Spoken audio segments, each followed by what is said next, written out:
आपकी जिंदगी की लाल बत्ती आपको वार्निंग देना शुरू करती है और दिमाग ये इंडिकेट करना शुरू करता है कि दिल तेरी धड़कनें थम रही है। जरा सोच कर देखिए तो सही कि इसी लम्हा जबकि आप एलसीडी के सामने बैठे हुए हैं या हाथ में फोन लिए हुए हैं और मेरी बातों को और मेरी वीडियो को सुन रहे हैं, इसी लम्हा अचानक से अल्लाह ना करे कि आपके दिल में दर्द का एहसास उड़ जाता है। मुजफ्फर हनफी के अल्फाज में कि रोती हुई एक भीड़ मेरे गिर्द खड़ी थी, शायद ये तमाशा मेरे हंसने के लिए था।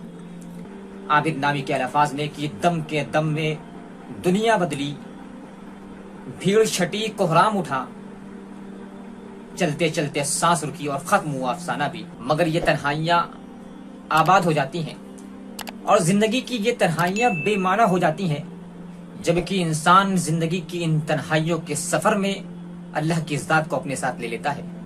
ये हवाई जहाज जो भी आप अपनी निगाहों से देख रहे हैं, ये बहुत ही ज्यादा ऊंचाई पर है और गजब की रफ्तार पकड़े हुए है। इस प्लेन के अंदर आप सवार हैं, सफर लंबा है कि प्लेन में टेक्निकल इशू और टेक्निकल प्रॉब्लम आ चुकी है। अस्सलाम वालेकुम वरहमतुल्लाहि वबरकातुहू। उम्मीद है कि आप सभी दोस्त और अहबाब खैर और आफियत के साथ होंगे। दोस्तों, आज से बरसों पहले हम और आप तन्हाइयों के एक सफर पर रवाना हो चुके हैं। तन्हाइयों के एक ऐसे सफर पर जहां से वापसी का हमारे पास कोई रास्ता नहीं है। तन्हाइयों के एक ऐसे सफर पर जहां पर हमारे पास सिर्फ एक ही ऑप्शन है कि हम चाहें या ना चाहें, हमको आगे ही बढ़ना है, जहां से वापस पलटने का और पीछे हटने का हमारे पास कोई रास्ता नहीं है। तन्हाइयों के एक ऐसे सफर पर जिसको न हम अपनी मर्जी से रोक सकते हैं, न अपनी मर्जी से खत्म कर सकते हैं। तन्हाइयों के एक ऐसे सफर पर जिसको हमको अकेले ही तय करना है और तन्हाइयों के उस सफर पर जहां पर कभी हम वाकईतन तन्हा हो जाते हैं तो कभी महफिलों में भी तन्हा रहते हैं। मैं अपनी बात को वाज़ेह करना चाहता हूँ। देखिए, जिस लम्हा हम लोगों ने इस दुनिया के अंदर आंखें खोली थी, हम 50 रिश्तों के साथ जुड़ गए थे, या यूं कह लीजिए कि 50 रिश्ते हमारे साथ जुड़ गए थे। लोग हमको देखने आए होंगे, तोहफे तहाइफ लाए होंगे, घर में खुशियां मनाई गई होगी, मिठाइयां बटी होंगी, अकीका हुआ, दावत हुई होगी। सो जिस लम्हा हम लोगों ने इस दुनिया के अंदर आंखें खोली, हम एक फैमिली और एक खानदान हमारे पीछे खड़ा था। वो खानदान कल भी हमारे साथ था, आज भी हमारे साथ है, कल भी हमारे साथ रहेगा।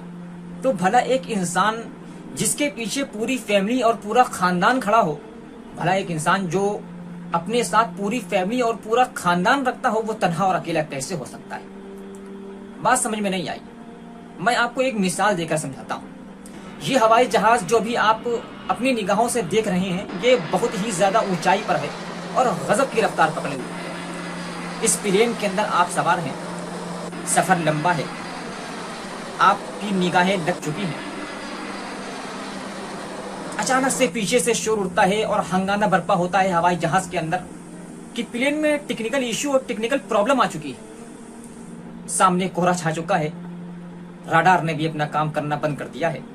कुछ ही देर के बाद प्लेन अचानक से बेकाबू हो जाता है और पूरी रफ्तार के साथ, तेजी के साथ जमीन की तरफ आने लगता है और गिरने लगता है। जिंदगी के ये वो लम्हात होते हैं जो इंसान को उसकी तन्हाई का और बेबसी का एहसास दिलाते हैं। जिंदगी में जीते हुए इंसान के सामने बहुत दफा ऐसे हालात पैदा हो जाते हैं कि जहां पर हम एक फैमिली और एक खानदान रखने के बावजूद भी खुद को तन्हा और अकेला महसूस करते हैं। हर चंद की जहाज मुसाफिरीन से भरा होता है, मगर फिर भी हम खुद को तन्हा और अकेला पाते हैं।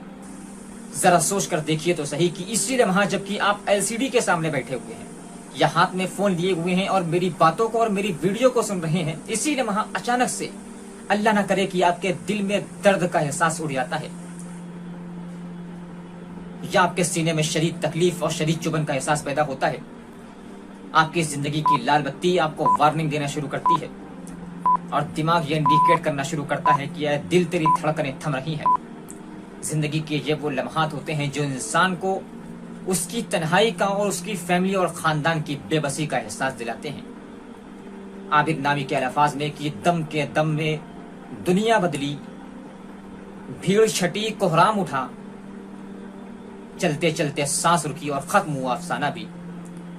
जिंदगी की तन्हाई और बेबसी का एहसास आपको उस वक्त जरूर होगा जब आप बिस्तरे मर्ग पर जिंदगी की आखिरी सांसें ले रहे होंगे। आपकी फैमिली और आपका खानदान, आपके करीबी रिश्तेदार, आपके माँ बाप, आपके भाई बहन आपको घेरे होंगे اور آپ کی حسرت بھری نگاہیں، روتی ہوئی نگاہیں اپنی فیملی کو، اپنے ماں باپ کو، اپنے بھائی بہن کو دیکھ رہی ہوں گی، مگر جانے والے کو آج تک کون روک پایا ہے؟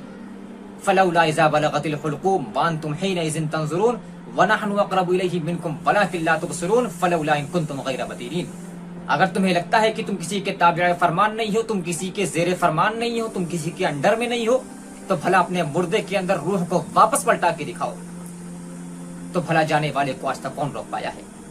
یہ انسان کو اپنی زندگی کی قدر و قیمت کا اور تنہائی اور بے بسی کا احساس اس وقت ہوتا ہے جب وہ اپنے گھر سے ہنستا مسکراتا نکلتا ہے، دوستوں کے ساتھ بائک کے اوپر سوار ہوتا ہے، سڑک پر نکلتا ہے، سامنے سے آتی ہوئی تیز ٹرک سے ٹکراتا ہے، چند ہی لمحوں میں سڑک کے اوپر چت پڑا ہوتا ہے، سر سے تیزی کے ساتھ خون بہ رہا ہوتا ہے، جسم لہو لہان ہوتا ہے، بھیڑ آس پاس اکٹھا ہو جاتی ہے، اس کی حسرت بھری نگاہیں لوگوں کو مدد کے لیے پکار رہی ہوتی ہیں، مگر مظفر حنفی کے الفاظ میں کہ روتی ہوئی ایک بھیڑ میرے گرد کھڑی تھی، شاید یہ تماشا میرے ہنسنے کے لیے تھا۔ زندگی کی قدر و قیمت کا اور اپنی تنہائی اور بے بسی کا احساس انسان کو ان حالات میں ہوتا ہے۔ سو یاد رکھیے کہ ہم اس دنیا کے اندر اکیلے ہی آئے تھے، اس دنیا سے ہم کو اکیلے ہی جانا ہے، قبر کی تاریکیوں میں ہم کو اکیلے ہی اترنا ہے، قبر کے اندر فرشتوں کے سوالوں کا جواب ہم کو اکیلے ہی دینا ہے، کل قیامت کے روز اپنے قبر سے ہم کو اکیلے ہی نکلنا ہے، رب کے حضور اپنے اعمال کی جواب دہی اور اپنے اعمال کا حساب کتاب ہم کو اکیلے ہی دینا ہے، کامیاب ہوئے تو ثواب اور ناکام ہوئے تو عذاب ہم کو اکیلے ہی بھگتنا ہے۔ زندگی میں نہ کوئی ہمارے ساتھ آتا ہے، نہ کوئی ہمارے ساتھ چلتا ہے، نہ کوئی ہمارے ساتھ جاتا ہے، نہ کوئی ہمارے ساتھ اٹھتا ہے۔ زندگی کی ان تاریک راہوں میں ہمارے ساتھ بس ایک ہی چراغ ہوتا ہے، اللہ سے بہترین امید کا چراغ اور اس کی کشادہ رحمتوں سے جڑی ہماری ایک آس۔ سو میں اپنی آخری بات کہہ کر کے پھر سے آپ کو تنہا چھوڑنا چاہتا ہوں کہ یاد رکھیے کہ انسان کی زندگی پیدائش سے لے کر کے موت تک کے، پھر موت سے لے کر کے قیامت کے روز تک کے تنہائیوں کا سفر ہے، مگر یہ تنہائیاں آباد ہو جاتی ہیں اور زندگی کی یہ تنہائیاں بے معنی ہو جاتی ہیں جبکہ انسان زندگی کی ان تنہائیوں کے سفر میں اللہ کی ذات کو اپنے ساتھ لے لیتا ہے۔ والذین جاہدوا فینا لنہدینہم سبلنا، جو لوگ ہمارے طرف آنے کی کوشش کریں گے تو ہم ان کو اپنی طرف آنے کا راستہ بھی دکھائیں گے۔